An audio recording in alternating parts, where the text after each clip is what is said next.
¿Sabías que se intentaron quemar todas las copias de Nosferatu y que su actor principal se involucró tanto en el papel y era tan extraño que se creía que era un vampiro real? Que hay monstruitos y monstruitas de la oscuridad. Yo soy Darpiña y el día de hoy hablaremos de Nosferatu y la película clásica que marcó un precedente en el cine de terror y en la mitología de los vampiros, así como de todos los misterios que oculta. Pues seguro no sabías que esta película está relacionada al ocultismo e incluso al demonio, y que su actor principal se involucró tanto en el papel que algunos aseguran que era un vampiro en la vida real. Así que quédate conmigo si quieres conocer el lado oscuro de Nosferatu.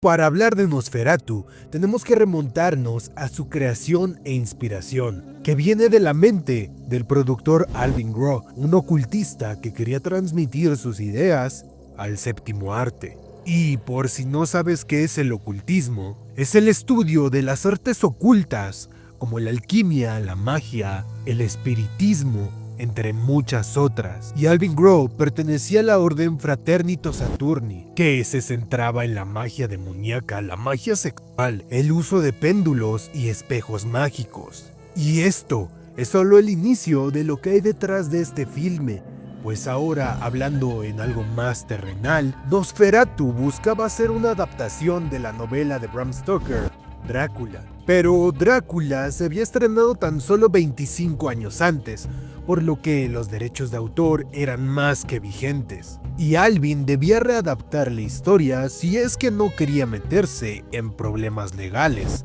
naciendo así Nosferatu. Nuestra historia comienza con una leyenda que dice lo siguiente: Nosferatu. Quizás la palabra no te suene como el grito nocturno de un pájaro de mal agüero, pero guárdate de pronunciarla, o las imágenes de la vida se desvanecerán en las sombras, sueños espectrales saldrán de tu corazón y se alimentarán de tu sangre. Para acto siguiente, mostrarnos a nuestro protagonista, Thomas Hutter, un agente inmobiliario que vive felizmente junto a su esposa Ellen y su gato en la ciudad ficticia de Wisborg, donde también vivía otro agente y compañero de Hutter llamado Nock, al que en una tarde le llega una carta con símbolos extraños. Cuentan que estos códigos están escritos en un código esotérico real y que pertenecen a la orden de la que formaba parte Alvin Groh, productor de esta cinta, y hasta la fecha son indescifrables y todo un enigma para el séptimo arte. Nock descifra fácilmente los códigos y con una sonrisa macabra le cuenta a sus trabajadores que el conde Orlok quiere comprar una casa en Wisborg. El extraño Nock manda a nuestro protagonista Hutter a visitar al conde Orlok para cerrar el trato. Hutter se emociona, pues eso conlleva un gran pago, y le comunica a su esposa el viaje que emprenderá al llamado lugar de los fantasmas. Ella se preocupa por su esposo, y es que recordemos que en esos tiempos no existía casi ninguna forma de comunicarse, más que las cartas que tardaban días en entregarse. Y en caso de sufrir algún accidente, algún robo o cualquier percance, sería muy difícil comunicarse. Además de que en ese entonces la seguridad y la medicina no eran muy confiables, por lo que un viaje así suponía muchos riesgos. Hutter emprendió su viaje y casi al llegar, descansa en una posada y le pide a los trabajadores que la atiendan rápido, pues en cuanto acabe, debe ir al castillo del conde Orlok. El dueño del lugar le advierte quedarse, pues en las noches se cuenta que vaga el hombre lobo, por lo que Hutter se queda en la posada a pasar la noche. Y antes de dormir, nuestro protagonista encuentra un libro pequeño titulado De espíritus aterrorizados por vampiros, sortilegios y los 7 pecados capitales. donde está escrita la leyenda de Nosferatu, que nos cuenta que este vampiro surgió de la semilla de Belial, lo que nos revela el lado demoníaco de Nosferatu, pues Belial es el demonio príncipe del infierno, al que se le conoce como el desobediente, el señor del orgullo, el rebelde, entre otros apodos. Además, este texto nos revela que Nosferatu se alimenta de sangre humana y que se rodea de ataúdes llenos de tierra. Huta, con sueño, procede a dormir para, al día siguiente, emprender su viaje durante todo el día, hasta que la noche oscurece el camino y las personas que lo llevaban se niegan a continuar el viaje, pues se rumora que a esas horas se aparece el diablo en ese lugar. Y no estaban tan errados, pues el conde Orlok, Nosferatu, hijo de Belial, intercepta a Huta. Pero claro, lo hacen cubierto para que Huta no sospeche. Nosferatu lleva a Huta al castillo con una inquietante y sobrenatural velocidad. Nuestro protagonista entra al castillo y lo recibe el mismísimo conde Orlok, Nosferatu. Lo que significa que Nosferatu tiene la habilidad de teletransportarse y cambiar sus atuendos en tan solo un instante. El conde Orlok invita a Huta a cenar a la luz de las velas, pues ya es medianoche. Huta acepta y Nosferatu lee una carta con los extraños símbolos que vimos al principio, mientras que Huta, al comer, corta un pan y por error su dedo, volviendo loco a Nosferatu, que de inmediato bebe la sangre del dedo. Claramente, Huta está desconcertado y Orlok le pide que se quede un poco más, pues le cuenta que él duerme durante el día. Y tal vez para ti sea obvio, es un vampiro y a los vampiros les hace daño el sol. Pero ¿sabías que Nosferatu fue el primer vampiro al que se estableció que le hacía daño el sol? Siendo esta una de las tantas razones por las que Nosferatu marcó un precedente, pues ni siquiera el mismísimo Drácula le hacía daño el sol hasta la llegada de Nosferatu. Tras esto, en un salto temporal, nos muestran a Huta despertando en el mismo lugar, pero sin la presencia del conde Orlok. Y ya que está solo, aprovecha para comer algo y escribirle una carta a su esposa, en la que de manera sutil nos revelan lo que pasó en la noche anterior. En esta carta, Huta cuenta que tuvo sueños perturbadores y que 2 mosquitos le picaron, uno justo al lado del otro, lo que significa que Nosferatu lo mordió. Pero él no lo recuerda y además sigue vivo. Y esto podría deberse a 2 razones. La primera es que Nosferatu lo induciera al sueño y procediera a chupar su sangre, lo que explicaría las pesadillas. O la segunda, que es la que veo más lógica, y es que se quedaran platicando hasta que Huta se quedara dormido. Y ahí es cuando Nosferatu mordería su cuello, pero el inminente amanecer le impediría vaciar su sangre. Y tú te preguntarás, ¿pero por qué no mostraron lo que pasó en esta escena?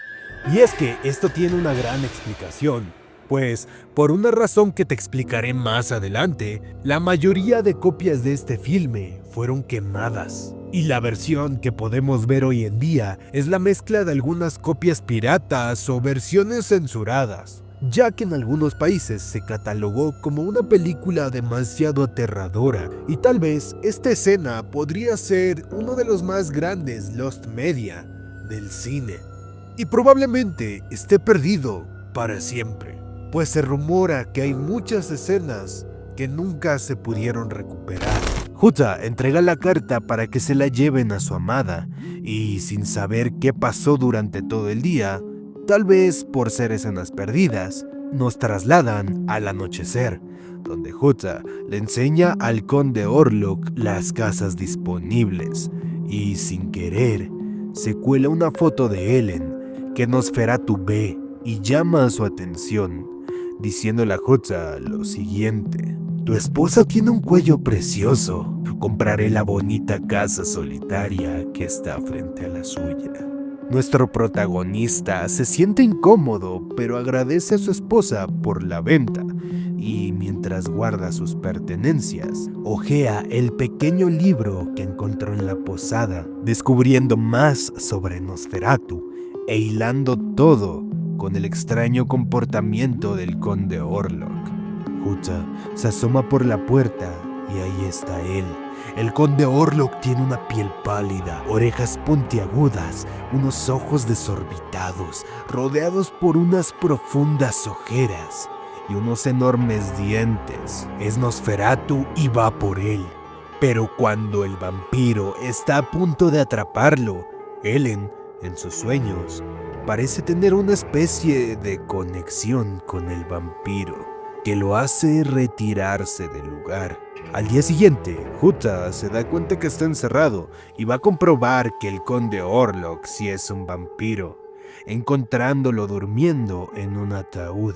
Huta se queda impactado y se refugia en una habitación. Y al llegar la noche, el conde Orlok, con su velocidad sobrenatural, apila un montón de ataúdes sobre su carruaje para meterse al interior del más alto y emprender su viaje a Wisborg. Huta se preocupa por su esposa e intenta escapar, lográndolo, pero lastimándose en el proceso. Mientras tanto, Nock, el agente inmobiliario, está en una especie de cárcel, preocupando a todos, pues está teniendo supuestos delirios, que no son más que el poder que Nosferatu ejerce sobre él, demostrándonos aún más el poder que tiene este vampiro. Ellen recibe la carta de Huta y justo cuando lee lo de las picaduras, se preocupa. Mientras que su esposo emprende un camino corto para regresar a Wisborg antes que Nosferatu, el cual ya viaja en una embarcación junto a sus sarcófagos, aunque la tripulación no saben que transporta al mismísimo hijo de Belial, que noche a noche acaba lentamente con todos ahí. Aunque aquí nos presentan un dilema, pues los tripulantes afirman que tienen una plaga a bordo. Pero ¿será que esta plaga se transmite a través de las ratas que Nosferatu lleva en sus sarcófagos y que cuando la gente está enferma, el vampiro aprovecha para acabar con ellos? O más bien que la gente, al intentar darle una explicación lógica, piensan que es una plaga, pero en realidad es Nosferatu que acaba lenta y sigilosamente, uno a uno, con todos los tripulantes. Nosferatu, el conde Orlok, con unas garras aún más afiladas, acaba con toda la tripulación, convirtiendo a la embarcación en el barco de la muerte. Pero su camino no sería fácil, pues Ellen, con su peculiar don, controla la marea para retrasar la llegada del conde Orlok, logrando que su esposo llegue primero, aunque eso no impide que Orlok llegue. Nock se da cuenta de esto y acaba con el guardia que lo custodiaba para asistir a su amo, el cual comienza a desembarcar con sus ataúdes y su plaga. Pero, ¿por qué Nosferatu llevaba ataúdes? Bueno, pues según la película, nos cuentan que Nosferatu lleva los ataúdes por todas partes, pues en ellos está la tierra maldita donde algún día fue enterrado, y esta le da sus poderes, lo que nos revela que Orlok alguna vez fue un humano común y que de alguna forma se transformó en un vampiro. Lo más probable es que esta transformación se deba al demonio y al ocultismo. Las autoridades descubren el barco de la muerte y la bitácora de la embarcación, que narra la peste que vivieron, declarando así un estado de alarma que obliga a los habitantes de Wisborg a encerrarse en sus hogares, medida que no sería suficiente para detener al temible Nosferatu, que poco a poco va acabando con los habitantes del lugar. Mientras tanto, el matrimonio se encuentra oculto en su hogar, y Huta le advierte a Ellen que no toque el libro de Nosferatu, lo cual Ellen ignora, descubriendo una forma de detener al vampiro que el mismo libro le indica. Una mujer libre de pecado debe hacer olvidar al vampiro el primer canto del gallo. Ella le dará su sangre sin coacción alguna. Lo que indica que Ellen debe sacrificarse ante Nosferatu para que olvide el amanecer. Los habitantes de Wisborg, desesperados, buscan culpables, acusando a Nock de ser un vampiro, quien huye a esconderse a la espera de su amo. Y ya que hablamos de él, al caer la noche, Nosferatu controla a Ellen para acercarse a ella. Aunque Ellen es más fuerte, se resiste al vampiro, pero ella sabe que no puede, o más bien, no debe resistirse eternamente. Así que manda a su esposo por un médico y sacrifica su vida para hacer olvidar al vampiro el primer canto del gallo, que lo fulmina de inmediato, y su muerte también significa la muerte de Ellen y de Nock, quien tenía la vida hilada al conde Orlok, Nosferatu. Pero aunque la película termina ahí, los misterios y datos oscuros continúan. Tras la publicación de este filme, la viuda de Bram Stoker, creador de Drácula, demandó a la productora de Nosferatu por plagio y obviamente ganó, condenando a quemar todas las copias de este filme. Pero no se puede quemar a un hijo del demonio para siempre, pues 30 años después, con la viuda de Stoker bajo tierra, se comenzarían a buscar las copias perdidas de Nosferatu, hasta encontrar varias versiones y armarlas cual Frankenstein, recuperando una joya del terror que sigue inspirando hasta la actualidad. Pero yo sé que te gusta lo paranormal y seguro te interesará saber que Max Schreck era un vampiro real, o por lo menos eso decía el público y sus compañeros en la película, pues se rumora que Schreck tenía un comportamiento sumamente extraño y aterrador antes, durante y después de las grabaciones. Y la leyenda creció tanto que en el año 2000 William Dafoe protagonizó una película donde personifica a Max Schreck en su supuesta verdadera naturaleza como vampiro durante la grabación de Nosferatu. Pero, ¿tú qué opinas? ¿Era Schreck un vampiro de verdad? ¿O simplemente un actor de método? Te leeré en los comentarios y recuerda suscribirte para ver el regreso del Conde Orlok a este canal. Pues recuerda que Nosferatu ya habita en este lado, el lado oscuro.